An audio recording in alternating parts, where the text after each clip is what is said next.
You know the feeling. You walk into that one specific room of your home, and suddenly your connection drops and your content refuses to load. Most people solve this by buying a dedicated Wi-Fi extender or upgrading their entire house to a mesh system. Those hardware solutions work well, but they require a significant financial investment. If you have an old Android phone sitting in a drawer, you already have the hardware you need. We are going to convert that unused phone into a dedicated Wi-Fi extender, and it won't cost you a single cent.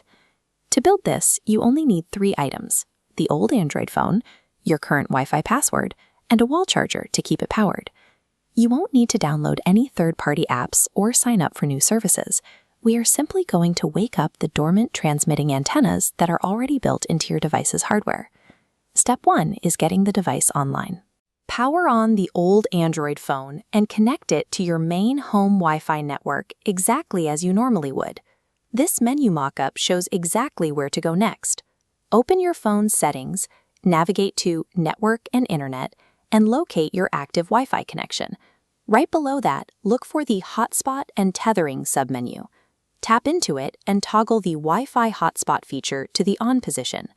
If you are using a Samsung device, your navigation path is slightly different. As you can see in this split-screen comparison, Samsung users tap into Connections and then select Mobile Hotspot and Tethering to find the correct toggle. Once the toggle is activated, look at the top status bar of your phone. You will see a specific hotspot icon appear, confirming the network is live. By completing this step, your phone is now operating as a dual antenna system. It is simultaneously receiving your main Wi-Fi signal and actively rebroadcasting it as a brand new access point for other devices. Now we need to configure this new access point. Tap directly on the Wi-Fi hotspot text to open its specific settings, where you can customize the network name and password. By default, the network name is usually just the phone's model number.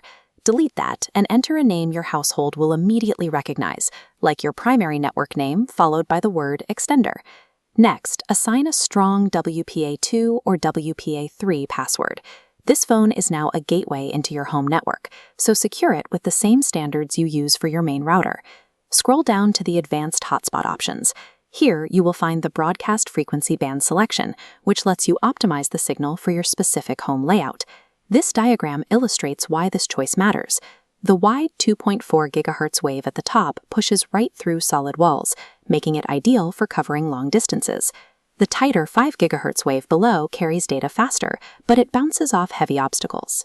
Select 2.4 to punch through walls, or 5 if your space is open. Below the frequency settings, enable the auto shutoff feature. If you only need this extended network occasionally, this setting powers down the antennas when no devices are connected, preserving the phone's internal hardware. Proper configuration turns a generic hotspot into a highly optimized permanent extension of your home's digital infrastructure. There is one major hardware trap to avoid. If your home Wi-Fi signal ever fluctuates, a smartphone is naturally programmed to drop the Wi-Fi and switch over to its cellular network. This represents the financial consequence of that fallback behavior. If the phone switches to cellular, your new hotspot will secretly consume mobile data, rapidly driving up your usage and resulting in massive overage charges. To prevent this entirely, open your settings, navigate to the SIMs menu, and toggle Mobile Data completely off.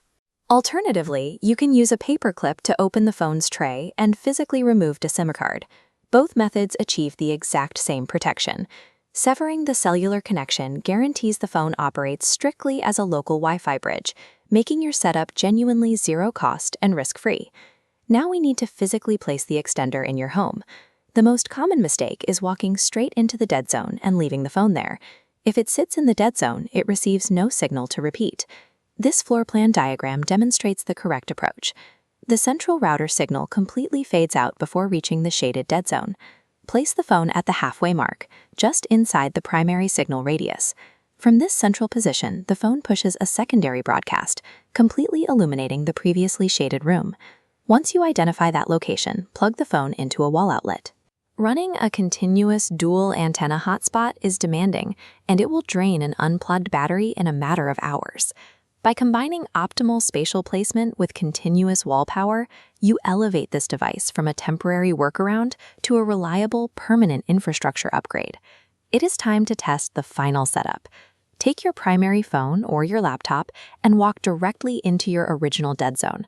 Open your device's Wi-Fi menu, locate the new extender network you named, and connect to it.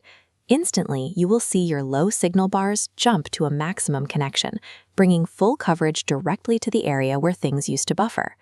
Keep in mind that while your coverage is vastly improved, your total data speeds will be slightly lower than if you were standing next to the main router. This is simply due to the microsecond delay required for the phone to receive and rebroadcast the data. But the connection is absolutely stable for browsing, streaming, and daily tasks. You have successfully engineered a zero-cost solution to a frustrating physical problem, simply by putting your dormant tech back to work.